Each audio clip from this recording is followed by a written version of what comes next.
Fuck. What? I've just dribbled all down myself, man. I've just dribbled all down myself, and I've pulled a classic Bjorn and just not moved out the way. You know what I mean? Now I'm going to T-pose because I'm all wet. Fucking hell, mate. Are you all right? You sound a little weird. Do I? Do I sound weird? No. Oh, fuck. Maybe it's somewhat on my end. Or maybe it's just that this is what 81,000 downloads sounds like. Hey. Let's start the show.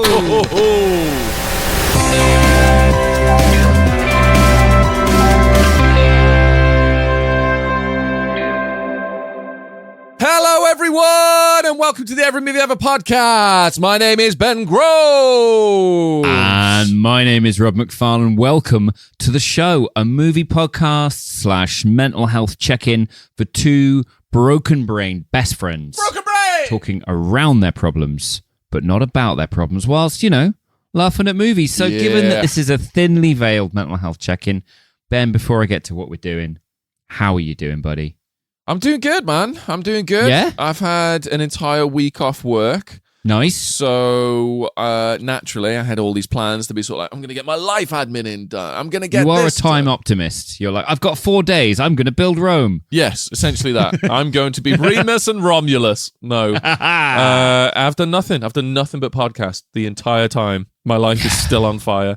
But podcast is up to date. Know what I mean? So that's good. Yeah. We've How are slated a really busy. Well, I'm good. I'm a little bit under it. We've got lots of things that I'm going to be really happy once they're out. It just so happens that all of them are happening this weekend. Yes. And I've got a job interview coming up, and I've not wanted anything as much as I've wanted this job for a very long time, and it's made me very nervous. And so I've got 2 edits on the go at the moment. We're recording a current episode. Right. We've got 2 interviews on the slate. Yes. Got to get stuff prepped for this interview. And we are reviewing the newest film we've ever spoken about on the podcast. This is less than 48 hours old. Yeah. This is brand new territory for us. Now, we were going to do a spoiler-free review. We were going to keep it light. We were going to keep this. We just tried that. We've just tried it. We've just had to literally delete a recording and go, you know what? Awful. Fuck it. Awful. What's the point? There's too much to talk about. So this is straight off the fucking top of the bat. This is your spoiler warning. Mm-hmm. This film is brand new. It came out 2 days ago. We've seen it twice each. Yeah. We need to talk about it. If you're anything like us, you're going to come out of the cinema and you're going to be really, really confused, and you're going to be questioning what you just saw and whether you enjoyed it, because there's lots in there to love. Loads to love. There's lots in there to hate, and it's blended together into a fine paste. Yeah. And Ben and I have seen it twice now. We saw it on the day of release. We saw it again yesterday. We're recording the very next morning, and we hope that you can go to the cinema, pop this on, and go, oh, okay, that's what I watched. Yes. As far as these guys see it. Yes. Ben, what are we talking about? Today, buddy, we are finally at the final episode of our mainline Alien series, for now. Yep. With the brand spanking new Romulus! Alien Romulus! It's a weird feeling, man. I'm going to be sad to leave Alien behind. Same. I'm also not that keen to do Alien versus Predator or Prometheus or Alien Covenant, because they're prequels and crossovers, and the prequels can fuck off. The crossovers I'm into. They're stupid as shit. Okay. I'm all down for them all day, every day. Let it down the line. Let's do Predator. Yes. And then we can do Alien versus Predator. Yeah, have a little annual dip into this universe. I'm up for that, because we've got that sounds lovely. Some big fans. For people who are fans of this universe, what we're about to do next is going to be just as much in your wheelhouse. Mm-hmm. We've got a lot to cover this episode. Let's get into it. I want to get into how we got here. How did we get here, Ben? How did we get here? Do you remember how we got here?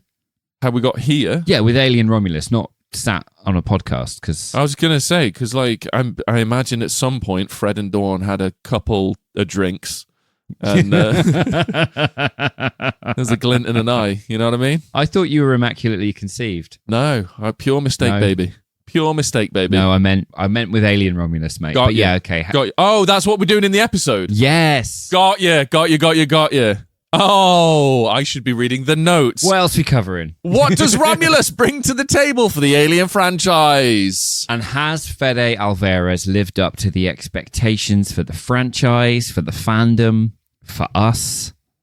I've got mixed answers thoughts to that. I've got thoughts on this. I've got a whole fucking Fede segment that we're going to get into, mate. I've planned some Fede out. segment. The fucking Fede segment, right? The Federation. Yeah.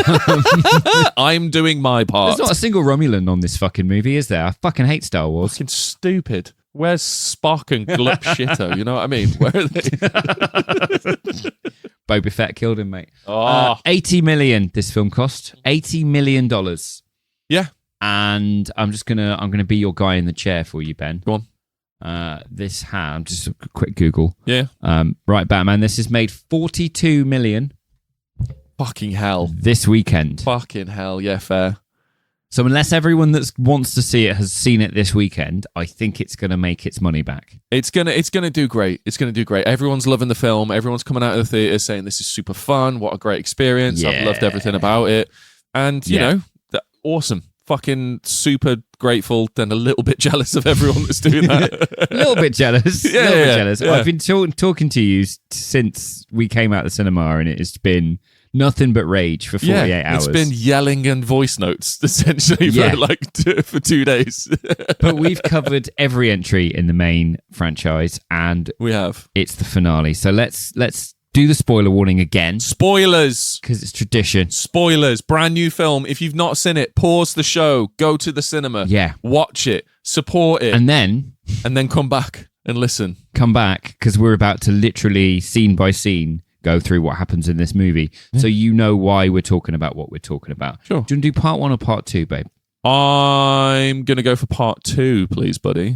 We're having a breakdown. Part 1. It's raining. It's pouring. This colony is fucking boring. Thank you. Dare you. I love the colony. Colony's great. Rain and her synthetic brother Andy are citizens of Jackson, a bleak, miserable Weyland-Yutani mining colony 65 light years from Earth. Middle of nowhere. Like Telford. After being denied permission to leave the colony for heavenly sun planet Ivaga, even though she's met a minimum hours for quota, but the Weyland-Yutani being bastards, and they double Rain's required hours before she can be granted permission to leave. Absolute bastards. Because, worker shortage. They're all dying. Bastards. Just as this bad news is setting in, though, Rain gets a call from her mate Tyler, asking her to come by his trailer and do her old gang of mates a favour. They've all got really deep personalities, by the way. Like, one's pregnant, one's a dickhead, one's Asian. Didn't see that coming. Right. They explain that floating above their heads is a decommissioned Weyland ship that has enough cryopods to make the 9-year trip to Ivaga. Sure. Without having to slave away in the mines in the next couple of years. They just need Andy, who, being a recommissioned Weyland synthetic, speaks the ship's operating system language, Mother, and will be able to get them aboard the decommissioned ship. No trouble. Hesitant but desperate to get out of the colony, Rain reluctantly agrees, and they set off literally immediately. That moment. It is that moment. It's that moment. You're in, yeah? Sick. Yeah. Pop your seatbelt on. Part 2. The Mythical Twins of Rome. Turns out it's not a ship drifting above their heads. It's a massive fuck-off space station that I need to break character for a moment here. Right. How the fuck does a Weyland-Yutani mining corporation not have one single fucking radar that goes, hold on a sec, there is a massive fucking ship above our heads right now, but 2 cunts in a fucking trailer are just sort of like, there's something. Because, Ben, you juvenile, you idiot, you fool. Yeah. Something really important, like the Large Hadron Collider. Sure. They just call to let everyone know how it's going. Got you. And if you don't hear a call, you just assume it's fine. Right. Do you know where the Large Hadron Collider is right now, Ben? It might be floating above the fucking west coast of the States with 2 surfers going, hey, there might be a little ship up there with a God particle on it. Want to go and have a look-see about it? Yeah. And no other cunt is ever going to know about it. Fuck off. Anyway, yes. Sorry. So it's a massive fuck-off space station. And this band of ambitious rapscallions with a personal synthetic are the only ones who know about it. Mm-hmm. Yeah, sure. docking their ship onto this enormous space station, they discover it is the Romulus/Remus, but it doesn't seem as decommissioned as once thought. No. Half the gang Really not. make their way through the station, finding the cryopods, but there's not enough fuel to make the 9-year trip to Ivaga. But thanks to a fucking fancy thermometer, they find out that there's an entire cryo lab that will have the fuel needed just around the corner. The fuel's cold, man. Come on. Yeah, sure, but so is space. You know what I mean? Thermometers are famously able to be used as maps. Yeah, exactly. You speak like a man who's never got lost. I'm such a fucking A idiot. number of times I just pull out my weather app. Yeah, that's what I mean. It's 21 degrees. I should go this way. Yeah, fuck off. The cryo lab is a horror show. A half-melted synthetic on the ground and a fuck ton of facehuggers in a paddling pool. Trying to retrieve the fuel, they accidentally revive the gaggle of facehuggers that have been frozen, and they lock themselves in the room. They do. Andy gets a chip from a half-melted synthetic, Rook, to upgrade his security access, but unbeknownst to the rest of the pirate gang. This also upgrades his prime directive, making him loyal to the Weyland-Yutani Corporation. There are problems with the plot. And we've Problems? we've got them in the breakdown. I'm not as angry at this film as this breakdown might make it seem. Yeah, me neither. Anyway, part 3, run. Run. From the cinema. Leave. Go home. No, I'm joking. I enjoyed it. Yeah. No. Okay. Loved it. Great film. As the group flees the chamber, a facehugger latches on to their Asian pilot. Remember them from the gang? Sure. Their whole thing was that they were Asian. Yeah. Rain reactivates Rook, the melted synthesizer, for information on how to remove said Xenomorph. And he gives us all the backstory we need, tells them why the ship is there, tells them what they were up to. Pure exposition dump. Let's just get it out now. Doesn't tell her how to remove the facehugger. She comes up with that on her own a couple of seconds later. Yep. And Andy quite rightly points out that she's probably not safe to fly now that she's, with Alien. Yeah. So they try and flee because Andy gets all hostile. So pregnant, remember her from the gang? Yeah. Asian, remember her? Is that the Asian one? Dick face. Yeah. yeah, Dick yeah. face, the one who's just always a dick. Yeah. They reboard their ship and bang, Alien comes knocking. Back of that ribcage, record time. They know it's an alien because she's got that torch that she puts on her neck and it illuminates her entire body cavity. I thought that was cool as fuck, and I won't hear a bad word said against it. I actually thoroughly enjoyed that. Yeah, definitely. The escapees, they crash right back into the station they just left, the fucking idiots. And then cue up the fastest transformation into full-fledged alien you've ever seen with a wall vagina at one point. Yeah. That drips acid onto a totally stationary and pretty much nonplussed dick face underneath who just sort of... Can't move out of the way, mate. You know what I mean? You dribble something on you, that's it. You're wet. That's it. That's the only option. It's a large remove from Alien Resurrection, where there's the exact same scene of dripping acid. Yeah. And there's that beautiful shot where the camera flies down the hallway, does a spin. Yeah. And he screams in pain. Yeah. This is more of like oh no, my t-shirt. Oh, my fucking t-shirt. My fucking t-shirt. My fingers are fucking melted, mate. Also, T-pose. Rain, Andy, and her mate now have to make it across the station to the crash ship to rescue Pregnant and survive untampered by alien dingle-dongles. Yeah. Meeting Pregnant at the hangar door, Andy refuses to risk everyone's life by unlocking the door. Smart. And she's dragged away, presumably dead. Yeah. Shocked by Andy's newfound coldness, Rain asks him to repeat his prime directive, and he openly admits he is now a company man through and through. Yeah. He's even got a little side quest for them. Taking them to the heart of the station, he retrieves that mystical goop from Prometheus, which everyone knows and loves, extracted from the Xenomorph only a brief 500 years before Ripley endures a never-ending cycle of failed attempts to clone her. I'm just saying. It's fucking insane. In their time, this is like medieval. Yes. From Resurrection times. And that, like, by attempt 7... they'd got as far as Mattress Monster with a face on Ripley. Yeah. But we're supposed to believe that, like, bows and arrows people. Yeah. Yeah. 500 years in the past, Rook is like, I'm just going to extract this Prometheus goop from a Xenomorph that's been that's been frozen in space. And then also, now I can manufacture facehuggers from it. Yeah, just 3D print a facehugger. But this is what I'm saying, And though, what? because that's like taking blood from me during a blood test and then being able to, I don't know, fucking make chimps. It's a different fucking evolutionary point. You know what I mean? I don't understand it. It doesn't matter, though, because fucking Fede. You know what I mean? Join the Federation, man. That's it. Do your part. Now gooed up, the gang rescue pregnant who wasn't killed, nor implanted, not done anything with, just sort of filed away like an overdue bill in a drawer. We've all got them. I've got some red notices in the drawer that I don't open. I see it and I'm like, I'm too poor, and I just put it away and I go, if I don't read it, it's not real. See, I don't even do that. I burn mine in a bin in the garden. I've got a metal bin that I burn all my stuff in. There you go. Suddenly, there's 19 Xenomorphs just mooching about. They've been there the whole time. As soon as they're introduced, Rain shoots them to shit. Them all running eagerly into her gunfire like children in a queue for sweets. Rain, Andy, and Pregnant make it back to the ship, and all is well as the station bumps and grinds its way into a planetary ice ring, destroying all the horror. Yeah, except, oops, because Pregnant, as we pointed out, didn't do anything, did she? So, fuck it, let's just have her inject the goo. Yeah.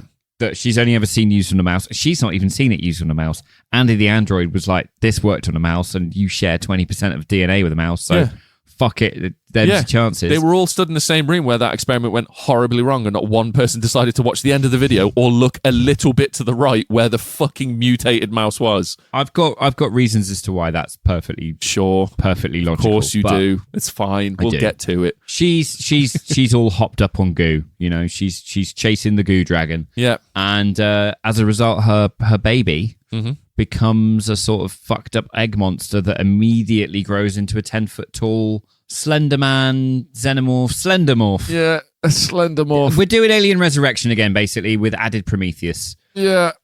So, Ben, this is your breakdown, and you didn't enjoy the film, I'm guessing. Look. You're really angry about it. I'm not angry about it at all, right? I'm more upset at myself. For those of you that are regular listeners, you know that I have a love-hate relationship with Fede Álvarez. You do. He loves making films. I hate Fede Álvarez. But he's taken some franchises that I know and love. He took The Evil Dead and he just disrespected it and made whatever the fuck he wanted. Fair play, you know, make a film. It was a great horror film, just a shit Evil Dead film. Yeah. He wrote Texas Chainsaw Massacre, the latest one. It's a great film, just a shit Texas Chainsaw Massacre film. Right. Now he gets given fucking Alien. And I was like, this might be the one where I'm proved wrong. This might be the one where Fede's like, listen, cunt, I know exactly what you think of me. Watch me, just let me cook. Yeah. Let me cook. And I did let him cook. And what did he cook up? A gorgeous looking piece of shit. I don't think it's a piece of shit. I enjoyed it. Okay. I enjoyed it with some choices that I really didn't appreciate, but I think we run the risk. I had a fun time, and it's a gorgeous film. We run the risk, and I'm going to come back to this later, of being old men shouting at clouds. Yeah. Going, stop enjoying yourself. You're enjoying yourself wrong. No. Because you're not enjoying yourself the same way that I did, because things have changed now. No. Okay, I'm borderline there, but I'm more like... What's with all this rap music? Stop doing it. Because I'm not enjoying myself. Do you know what I mean? Right. Yeah, I'm glad that you're enjoying yourself and that everyone else is having a great time. I'm not, and I'm upset about it. Okay. Change everything you're doing to suit me, to please me. Okay, yeah, great. That lines up perfectly with what I'm coming back to later. Right. This film's got loads to love. Loads to love. It really does. There are people on this film who aren't Fede Álvarez. Yeah. Benjamin Wallfish does the score. Oh. And it's like, it's got nods to both Alien and Aliens. Yeah. It's scores in there. Dude, there's like little pieces of like Star Wars sprinkled in. There's the almost playful tones. It's almost Spielbergy in places. It's fucking gorgeous. Right? Incredible. Lee Gilmore's sound design. Like the ship sounds incredible. A, fucking mind-blowingly good sound effects. B, there's one moment where the fucking ship crashes into a hangar and the screech in the IMAX cinema vibrated my eyeballs. I was like, I can never do that again. I used to have fillings. Yeah, legitimately. It was the loudest thing I've ever heard, and it felt like the speaker was in my fucking brain. It was horrendous, but it was incredible. Honestly, score's insane. Sound effects is insane.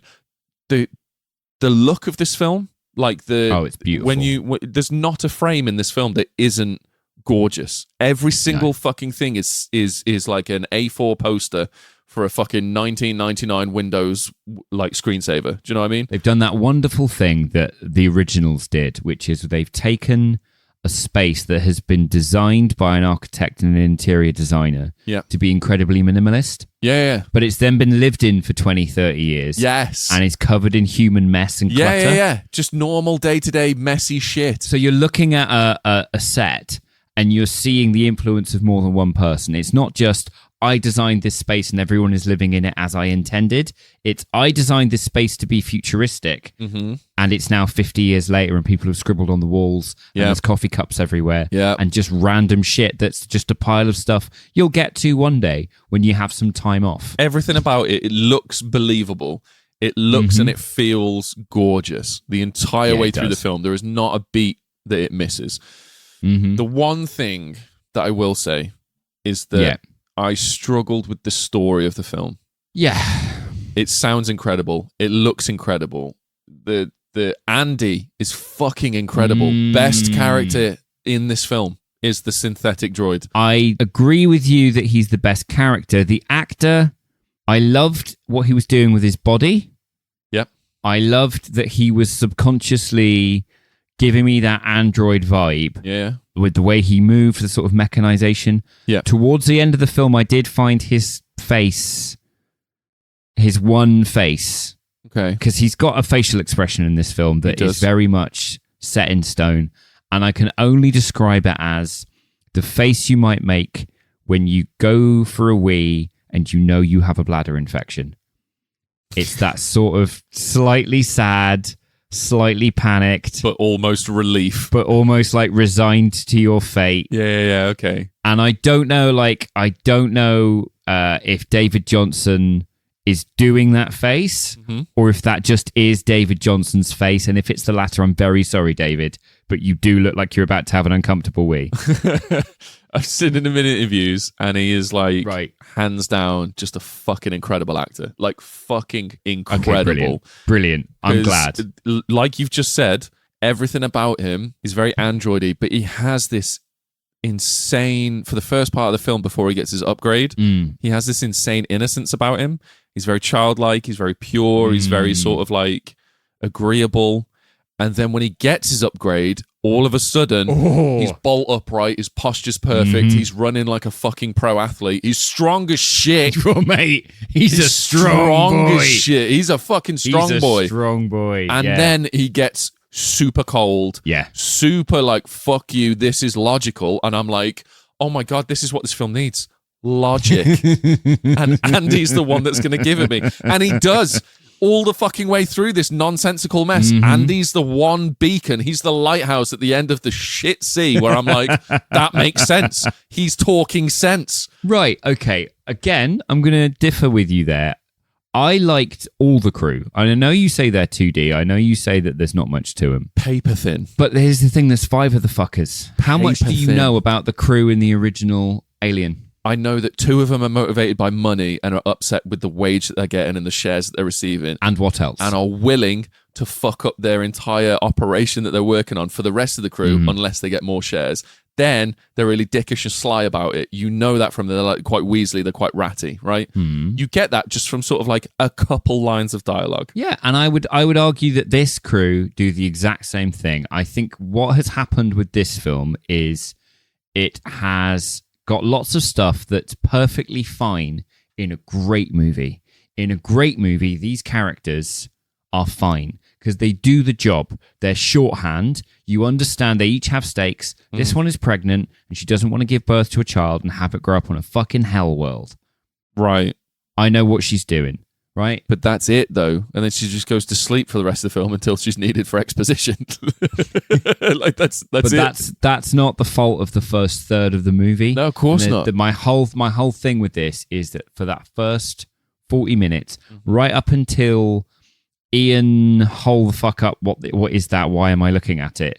Turns up on screen as Rook the android. Yeah. I was fully on board because I was like, it's going to be a crew of young teenagers who make stupid teenage decisions and act in stupid teenage ways, which explains a lot of the issues you have about why do they do this, why do they do that. I go, because they're morons. They're uneducated, young idiots. Yeah.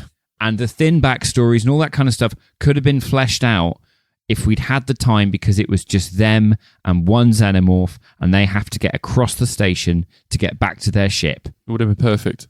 Would have been perfect. Would have been. But the thing and is, we came really done, close to having that. Yeah, really close. And instead of what he did is, instead of giving them the backstory and the motivations and the sort of the tie-ins and all this stuff, he's just gone, that's my cousin. He's a dickhead. And then that's it. He's a cousin dickhead. And then that's the entire arc. And you're like, oh, yeah, this is it. So when cousin dickhead gets melted, I'm like, so? There is the seed there of the best Alien film yet. By the time you get to hour 1, it's died. It's died in the pot. Because you've got... Hour 1? At the end of the first hour, it's already dead. Sure. Because you've got a weird mix of callbacks to the original. Yeah. Like, oh, this android looks like Ian Holm. Okay. But then it's also bringing in the Prometheus goo, and it's trying to be a sequel to every Alien film ever. Yes. All at once. Yes. Bring it all in together. Yes. Rather than just doing... As much as J.J. Abrams gets shit for what he did with Rise of Skywalker, if you look at The Force Awakens, if you look at his Star Trek reboot, he's really good at going, we're just going to do the thing they love again with modern effects and different people. And it's the shot in the arm that a franchise needs. Yeah. J.J. Abrams should be hired for issue 1 of every story, and then let competent people who know how to finish stories take it over. This just needed to be Alien 1979 with some young teenagers and a wicked Xenomorph, and it would have been my perfect movie. The thing that's upsetting is if you look to like comic books and the the extended universe of Aliens, there are so many, so many interesting stories with real stakes and real well like fleshed out characters already written, like they're there just for the taking. Yeah. And what Fede did is go, nah. Well, what he actually did was he went for a chat with Stephen Aspel and Ridley Scott, and they were in the depths of he was making Don't Breathe, they were making the Prometheus Covenant movies, Don't Breathe, and it was a chat. It's so spicy. Sorry, it was a chat about what do you want to see as a fan, and he just started chatting, and he wasn't intending to pitch. He was just chatting with them, and they were like, oh. Yeah. Oh. Yeah. And it ended up kind of becoming a pitch. And then a couple of years later, Ridley rang him and was like, do you want to make that for like Hulu or something? Well, just straight to streaming. And this would have been a nice little standalone pocket story on streaming. And I think that's kind of where it should have stayed. Sure. The theatrical release and the big focus of this is the reinvigoration of Alien. This is going to be where we kick it all off again. Yeah. I hear what you're saying. Gives it the problem. I hear what you're saying. I agree to an extent, right? I agree to an extent. My issue is I've done a couple pros, right? Mm-hmm. So I'm going to get into my issue with the film. Are we doing meta? We're doing shit sandwich. We're doing shit sandwich. We're doing pro, con, pro. All right, we're going to end it on a high. All right. Yeah. My issue with this film is that it's classic fucking Fede Álvarez again. Like, it's Fede strikes again, man. I swear to God. Right. So he's got this fucking amazing ability to make films. He can make great films, right? Yes. He truly, truly can. But the story of these great films are so fucking illogical, and they just leave gaping holes everywhere. And it's like, it pulls me out of the experience, and I can't then get back into it. But you've always been a very, what's the word?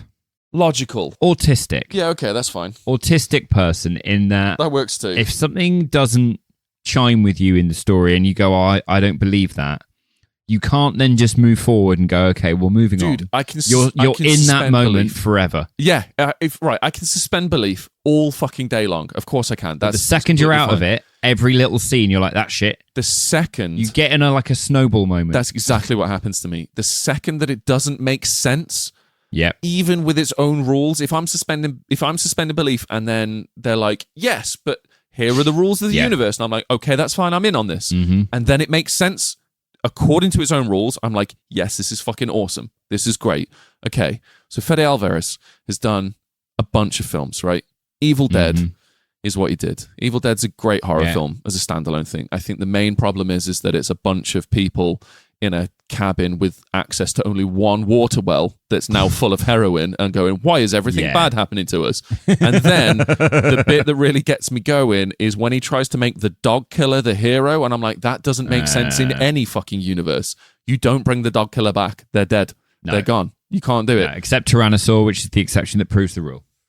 That's an interesting one that we can't get into right now because I have a whole thing on that. Okay. But then you've got Don't Breathe. Mm-hmm. Don't Breathe is a great fucking premise for a film. Super fun idea. Until trying to imagine how the blind guy either built or hired people to build the breeding room that he has in his basement. Yeah. And then when there is 140 police officers around his fucking house, they've all seen the breeding room and the shelves have come, and everyone is like, no, this is fine. He's just a blind man. He's the victim. That makes no fucking sense. Everyone's got kinks, mate, all right? Don't kink shame. Makes no sense. Kink shame. Texas Chainsaw Massacre, super fun. The story's piss weak. It's, you don't have the deed to this house of the town that these hipsters have just bought, rah, rah, rah. But it's super fun. And then you've got Romulus. So hang about, just before you get to Romulus. Yeah.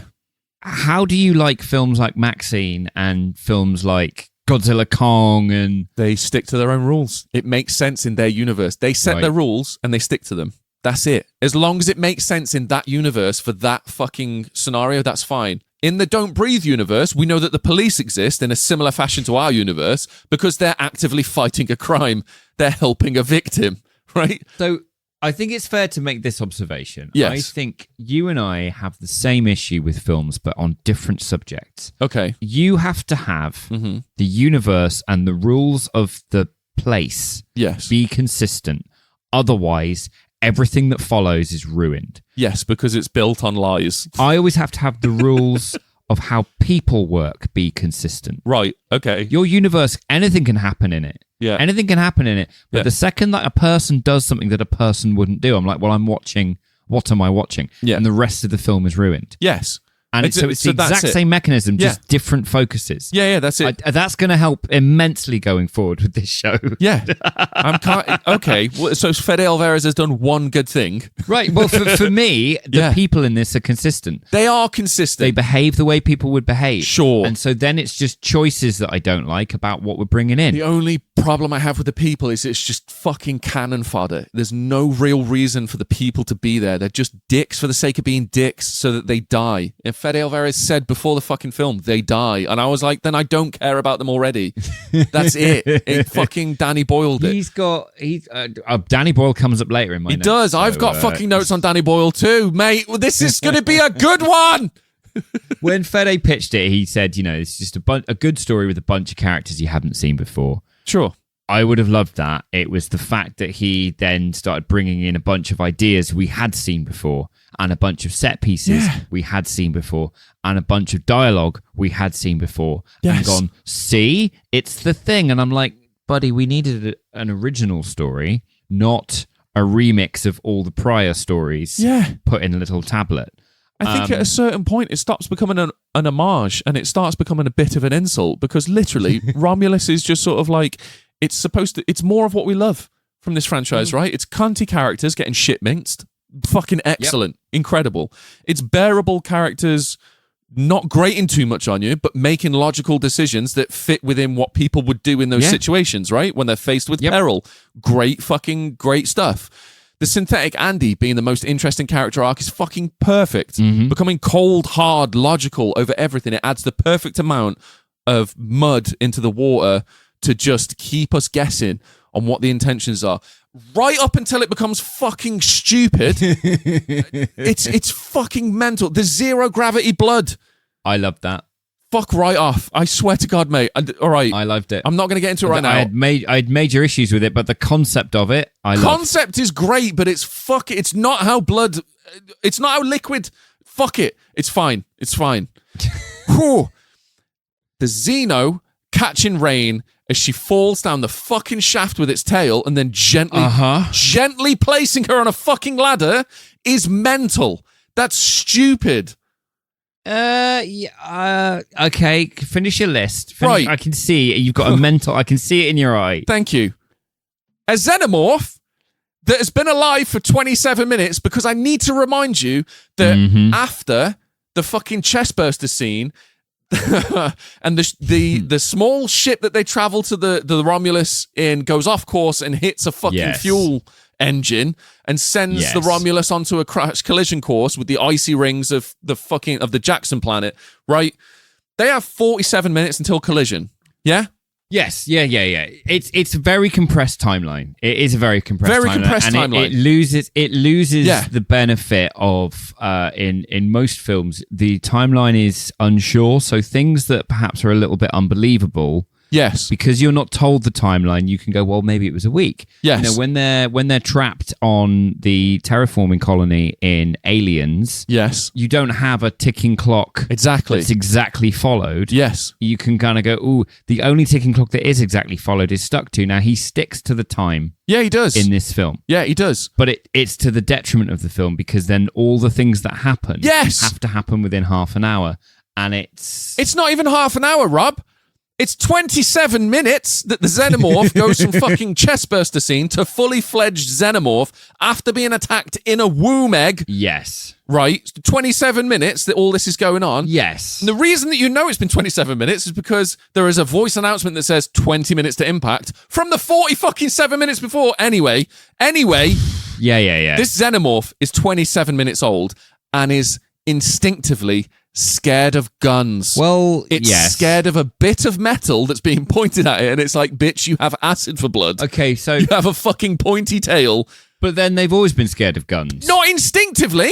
And in Aliens, they were like, fuck it, I'm going to eat that shit. They weren't like, oh, hold up, boys. She's got a gun. Hold up, boys. Let's just take a breather. You could argue that they eat that shit in this one as well. You know, his idea that, they're scared of guns doesn't pan out.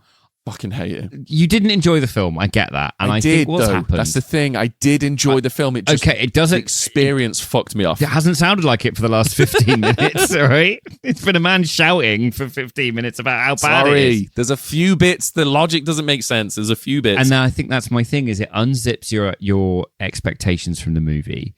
It then puts you in the critical mindset, and then anything that happens, because your belief is suspended, you then revert to human rules. You revert to our universe rules, and then everything's broken. Then just the fact that it's fiction annoys you. I know I've been yelling, and I'm sorry for yelling, because I love seeing the Xenomorphs. Right. I love seeing the facehuggers. I love the fact that the facehuggers were made from the weird Prometheus goo. I hated Prometheus, but also it's a fun little bit that Rook goes, yeah, but I did something cool with it. And it's like, you know what you did? You did something pretty fucking cool with it. Yeah. There's holes in the logic. The logic fucks me off. Are we genuinely to believe that Weyland-Yutani don't have a radar on board that will pick up a giant space station that's got 2 decades worth of weapons research that they're desperate for the next however many years? So in 40 years, Ripley gets sent to another planet to pick up these fucking weapons development. So, okay, we figured out that you don't like it. We figured out that you hate it. So what would you have done differently? It's not that I hate it. I just needed it to make sense. That's all it was. Right. The bit that sticks with me is the catching of Rain when she's falling down the elevator shaft and the Xenomorph sort of catches her and gently places her on a ladder.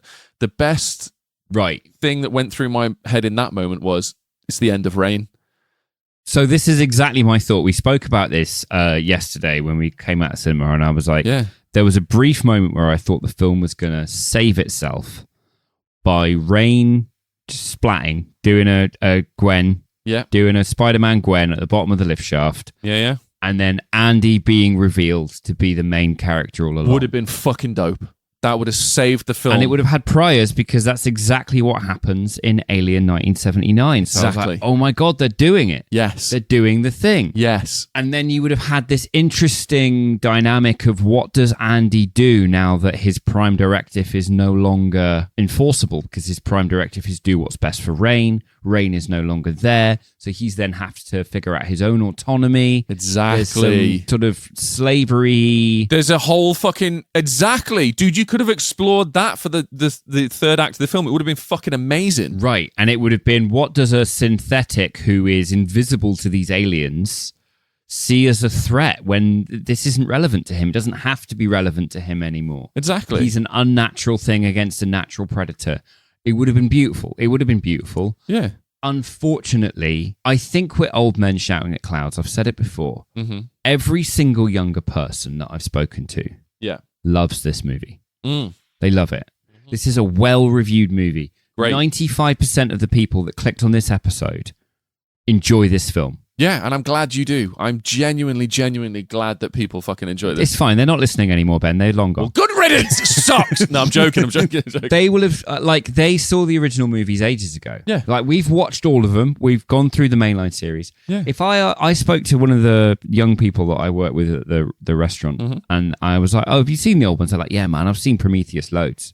That's what old Alien is to them. And 1979 and Aliens, Alien 3, Alien Resurrection, they might have seen bits of. Yeah. When parents have shown them. They didn't find the latter day stuff problematic. They didn't find it, they found it fun. They found it scary. They found it weird.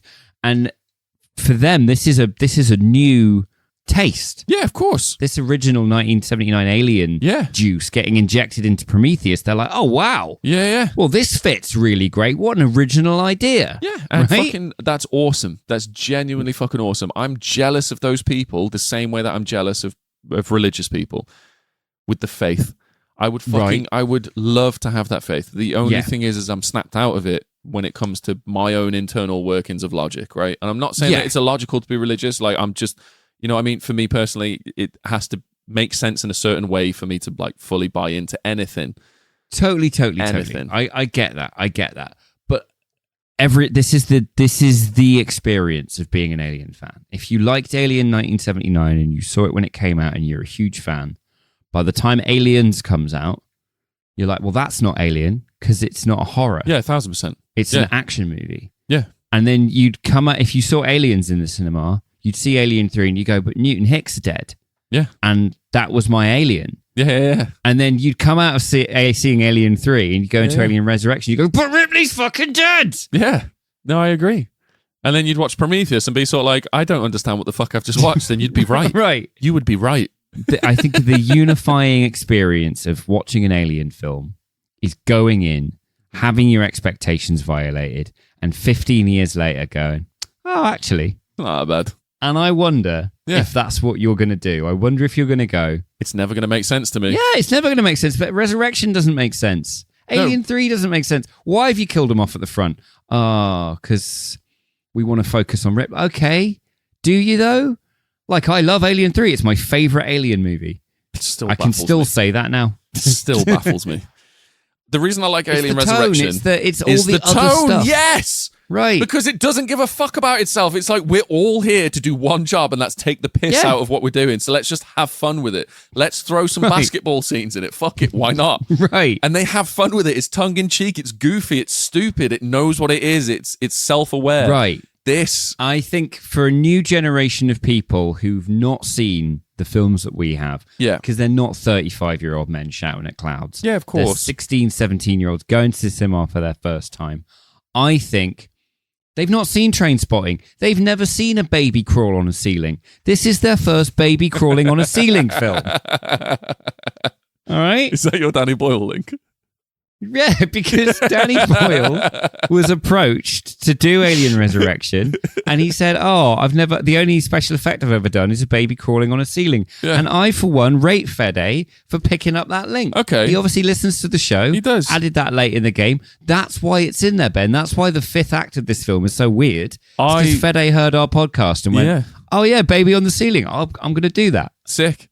I took that as Fede calling Danny Boyle out, Right. I took that as Fede looking at Danny Boyle's career, be like spoiling your own film by saying that everyone's dead. Easy done, mate. Easy done. But you know what? I'm going to spoil my own film by adding a fifth act. I'm not going to be a pussy about this. I'm going to make the Alien Resurrection that you couldn't. Yeah. I'm going to put a baby on the ceiling. I'm going to make the Alien Resurrection. Also, everyone's dead. There you go, mate. Pure Danny Boyle. Fuck you. I tell you who the biggest victim of this film is, though. Speaking of baby on the ceiling, the newborn at the end of this movie is oh my God, is not a practical effect. It's a man.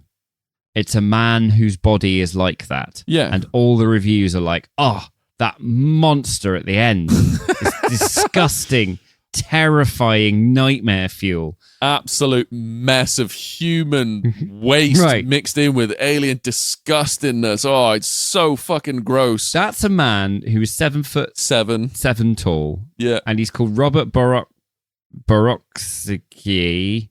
Nailed it. Sorry, Robert. Nailed it. You're having a bad enough week as it is with these reviews. I was going to say, man, can you imagine just sort of like being Bob in this point and then Fede's just sitting across the table being like, I'd maybe skip the reviews on this one, Bob. I'd maybe give this one a miss. You know what I mean? And when you Google him, just listeners, Google Alien Romulus newborn actor. He's a basketball player. He's had a successful basketball career. Yeah. And it's literally just him in a suit. But it's the best. It's one of the best practical effects in the film. And I've seen a few behind the scenes things of them making an animatronic Xenomorph, and it's fucking incredible. There's I'm not sure if I can find it, but if I can find it, I'll put it in our Discord. It's a full breakdown of it going from conception to like fully fledged, right? Okay, all singing, all dancing, and it's an amazing transition of what they've done. Like pure feat of cinematic genius, incredible, nice. And the creature design in this film, fucking spot on. Holy shit, was it good to see the facehuggers acting the way that they did? Yeah. The two little fucking legs at the front acting as like little pincer type things, like spider, but also with the weird fuck off like stinger tail. Yeah. Disgusting, but amazing. And I think this is my point: is that the alternative to Alien Romulus is no Alien films. No, it's Alien Remus, and it's directed by Danny Boyle. Okay, fair point. I get that this film is logically inconsistent. I get that it folds in a bunch of stuff that doesn't make sense. It does. And I get that I don't necessarily... This is not the film I wanted. Same. It's so far from the film I wanted. I wanted a nice, tidy reinvigoration, just a remake it by another name with a different crew, just to get that concept back into cinema with modern effects and being effective. Like the one Xenomorph being an effective monster again would have just tickled my pickle all the way. Yeah. And I didn't get that. But I did get a flock, a gaggle, a colony, a clusterfuck, an army, a clusterfuck. A clusterfuck of facehuggers. A clusterfuck of facehuggers. That's the new name. Just slapping wet face. Yeah. I got an incredible Xenomorph. I got a really good... Even if it is only 27 minutes old, it looked fucking banging, you know what I mean? It looked gorgeous. I wasn't down with the lightning head, but fuck it. Do you know what I mean? I wasn't down with the catching your prey and putting it on a ladder so you can sniff it a bit, you know what I mean? But that's fine. Who am I to judge? I don't know Xenomorph's fucking motives. It's just, it's disappointing. But I'm glad it's out there. I'm glad that it's successful. And I'm glad that there are people out there discovering this franchise for the first time, having a wonderful time with it. And they'll go back. And it doesn't have to be for me because I'm old and I've had my time with the franchise. This is it. I had decades with it. This is it. I'm with you 1,000% here because as much as I've been like pissed off about the logic and all of this stuff, and my love-hate, the thing that's annoyed me the most is I wanted to be wrong about Fede in this film. I wanted him to prove me wrong, and when he didn't, I was like, well, now I'm just, I don't know if my ego can take this bump. Do you know what I mean? Like, I don't trust it enough as it is. But you're a hater. There's now officially a man in the world who you hate. You carry that around with you. You go to work of a day, and it's just a little bit of your heart that's got hate in it. For Fede. For a man who doesn't know I exist. That just picks your franchises so you can just do a little poop in them. Yeah, he literally picks everything I know and love and just shits on it. Literally, it's going to get to Christmas and he's just... my sister's going to go and be like, I made a new mate. Who is it? Fede. And he just shows up with like a fishing net over my sister being like, ruined Christmas. The thing that I'm like insanely excited about is the fact that people are seeing Alien for the first time. Yeah. They're getting into this franchise for the first time and they don't need to watch the rest of the franchise to be into it because Fede speedruns every other film that exists in the first 4 acts of this film. Which is great. But also retroactively, things will make more sense. Exactly, man. Alien Resurrection, they'll be like, oh, no, I get that. That's not a weird left of field thing. Because it would have already been like a thing. They're like, okay, that's canon then. And it'll be a fun time for them. It's going to be nothing but uphill. Even Alien 3 is going to be uphill for the people that are discovering Alien right now. How dare you? Not dare me. Alien 3 is the peak. Alien 3 is the fucking peak of Summit. Yeah. It's the peak of Summit. It's the peak of the trough. All right. I don't think you like Alien, Ben. I love Alien. I think you like 2 films. I like 3 films. 3 films out of 15. Yes. Right, okay. Yeah. Oh, no, I like Alien versus Predator as well. Those are fucking stupid. I like them. Okay. They make no sense and mean nothing to anyone. Feels a little bit like you're a Metallica fan. Just going like, yeah, they got that one good album. They got a couple. Oh, yeah, there we go. Yeah, I'm not really a Metallica fan, though. I love Alien. I love Aliens. I love Alien Resurrection. I like Alien versus Predator because it's stupid and it like independently takes the piss out of 2 franchises that I really like. Yeah. It's fun. It's a fun thing. It's the same reason that I like Freddy versus Jason. It's a throwaway film that means nothing to either of them, but it's just a stupid, oh yeah, but imagine. Right. You know what I mean? Right. It's that. So I feel like we just covered Ty West's Pearl and Maxine trilogy. We have. And I feel like your experience watching this film was my experience watching Maxine. The first half of it, you've got a set of expectations. Ooh. And then halfway through it goes, no. Oh, that's quite a good analogy, actually. Kinda. And that's how I felt. It's that thing of like, I'm set up, you're doing the thing. Yeah. And then whilst I'm eating this meal, you take it away and you give me something that I'm allergic to. Yeah. And then go, you liked it, right? And I'm like, in parts. Parts of it. The good mouthfeel.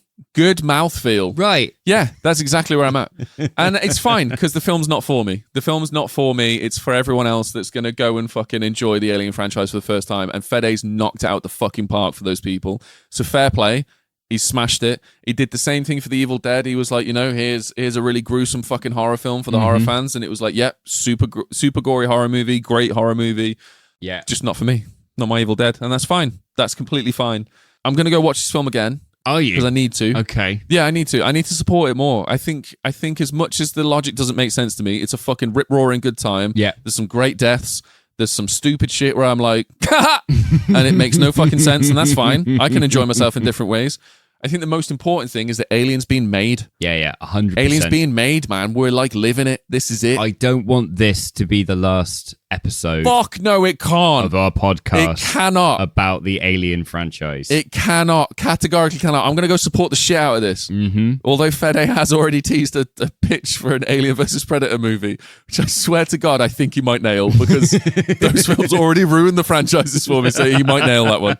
I mean, that might be my Fede movie. You know what I mean? I feel like Fede is so hated by you, probably because every franchise he touches, he claims to love deeply. That's the worst. He's a fucking incredible filmmaker that just shits on my entire personality. Do you know what I mean? I think there's a little bit where it's like, he doesn't know my franchise well enough to not get the basic facts right. Yeah. But he's allowed to make movies.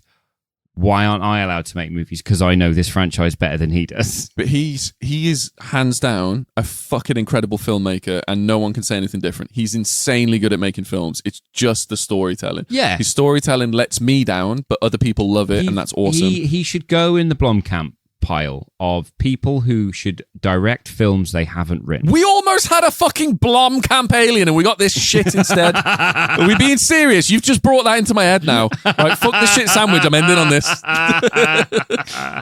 Where's Blomkamp's Alien? I want the alien with the fucking goggles on. I want the weird robotic shit to come into it. Where the fuck is Blomkamp? I want that film. Yeah. Only to spite you, because when you see it, you'll hate it. And I'll go, fucking see? I told you Blomkamp was shit. Nah.